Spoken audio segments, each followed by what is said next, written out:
Hello friends, welcome back to Tamil movie reviews. நான் உங்கள் தமிழ். இன்றைக்கி 2024 ஸ்பேஸ்மேன் படத்தோட திரை விமர்சனம் பற்றி தான் பார்க்க போகிறோம். இந்த படத்தை ஜான் ரெங்க் அவர் தான் டைரக்ட் பண்ணியிருக்காரு. கேஸ்டிங் பொறுத்த வரைக்கும் ஆடம் சாண்ட்லர், கேரி முகிலன், பால் டெனோ இந்த மாதிரி பலர் இந்த படத்தை நடிச்சிருக்காங்க. இந்த படம் முழுக்க ஒரு சைஃபை படமாக கொண்டு போயிருக்காங்க.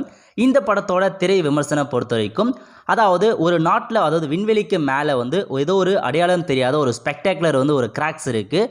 அதை கண்டுபிடிப்பதற்காக நம்ம ஹீரோவை பார்த்தா நியமிப்பாங்க. ஹீரோவை பார்த்தா அந்த ஸ்பேஸ் எடுத்துகிட்டு போயிட்டு மேலே ஆராய்ச்சி பண்ணுறதுக்கு போவார்.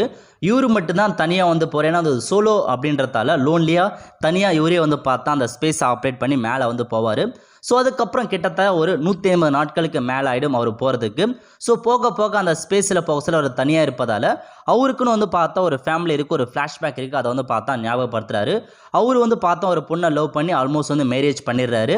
ஸோ மேரேஜ் பண்ணதுக்கப்புறம் அவங்களுக்குள்ள கான்டாக்ட்ஸ் எல்லாமே கண்டிப்பாக த்ரூ அந்த ஃபோன் மூலமாக கான்டாக்ட் பண்ணிக்கிறாங்க ஸ்பேஸ்லேருந்து. இருந்தாலும் அவங்க ஒய்ஃப் என்ன பண்ணுறாங்கன்னா அவங்களுக்கு பார்த்தா இந்த ஹஸ்பண்ட் மேலே ஏதோ ஒரு காரணத்தால் நான் பிரிஞ்சிடலான்ற மாரி ஒரு மெசேஜை சென்ட் பண்ணுறாங்க. அந்த மெசேஜை பார்த்தா அந்த சம்மந்தப்பட்ட நிறுவனம் இருக்காங்க பாருங்கள், ஸ்பேஸை கண்டுபிடிச்ச நிறுவனம், அவங்க பார்த்தா ஸ்கிப் பண்ணிவிடுவாங்க. ஏன்னா இந்த சமயத்தில் அவருக்கு அந்த இன்ஃபர்மேஷன்ஸ் போச்சுன்னா அவர் மைண்ட் பார்த்தா டிஸ்டர்ப் ஆனதுக்காக அவங்க ஸ்டாப் பண்ணிவிட்டு கன்வின்ஸ் பண்ண பார்ப்பாங்க. டைரெக்டாக அந்த ஸ்பேஸ் மேனில் இருக்க அந்த ஊழியர்கள் இருக்காங்க பாருங்கள், அவங்க போயிட்டு அந்த ஒய்ஃப் பார்த்தா கன்வின்ஸ் பண்ணுவாங்க.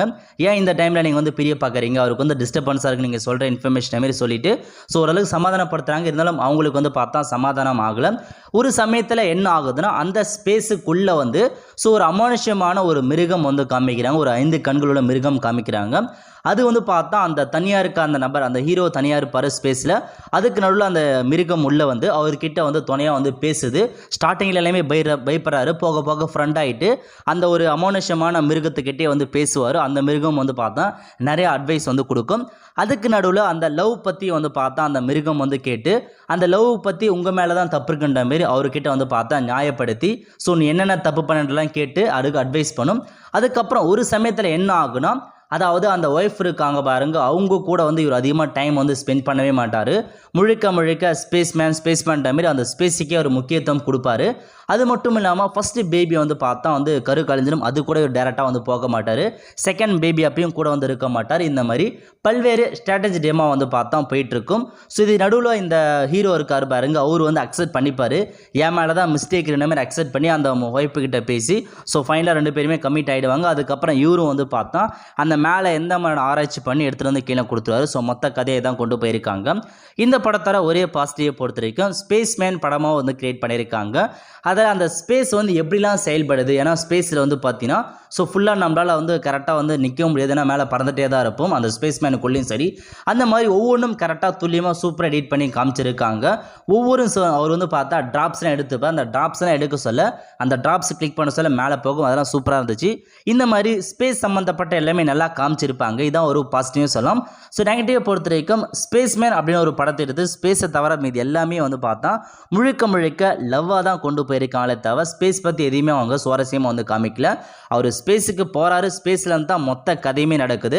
அந்த மொத்த கதையுமே முழுக்க அவங்களோட லவ் என்ன, அதுக்கப்புறம் அவங்களுடைய பேக்ரவுண்ட் என்ன நடந்துச்சு, அந்த லவ்வை ஒழுங்காக காமிச்சிருந்தாலும் பரவாயில்ல, கொஞ்சமாக காமிக்கிறாங்க. அதையும் பார்த்தா ஒரு மாதிரி காமிக்கிறாங்க. நீங்கள் படத்தை பார்த்து தெரிஞ்சுக்கோங்க. ஸோ படத்தை பொறுத்தவரைக்கும் கண்டிப்பாக அது எனக்கு தெரிஞ்ச வரைக்கும் போரான படம் தான் சொல்லலாம்.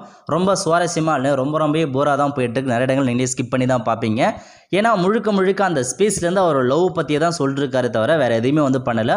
நடுநடுவில் பார்த்தா ஒரு சில இதை ஆப்ரேட் பண்ண ஒரு ஸ்பேஸ்மேன் பற்றி இதுதான் முக்கியமான இன்ஃபர்மேஷன். ஸோ ஸ்பேஸ் படத்தை எடுத்துகிட்டு ஸ்பேஸ் தவிர மீதி இருக்க எல்லா இன்ஃபர்மேஷன் சொல்லியிருக்காங்க. இந்த படத்தை ஸ்பேஸ் வச்சு கொண்டு போயிருந்தேன்னா கண்டிப்பாக ஒரு பக்காவான படமாக நிறைய பேர் பார்த்துருக்க படமாக அமைஞ்சிருக்கும். இதை முழுக்க அவர் லோன்லியாக இருக்கார். ஒரு ஸ்பேஸில் லோன்லியாக இருந்து அவர் எந்த மாதிரியான வாழ்க்கையை திரும்பி பார்க்குறாரு, இதையும் கதையாக கொண்டு போயிருக்காங்க. ஸோ கண்டிப்பாக ஒரு லேகிங்கான படனே சொல்லலாம். ஸோ உங்களுக்கு ஸ்பேஸ்லாம் பார்க்கணும் அப்படின்ற ஆர்வம் இருக்கவங்க இந்த படத்தை பாருங்கள். மற்றபடி எனக்கு ஸ்பேஸ் மேலே இன்ட்ரெஸ்ட் இல்லை, ஒரு முக்கியமான படம் தான் இது.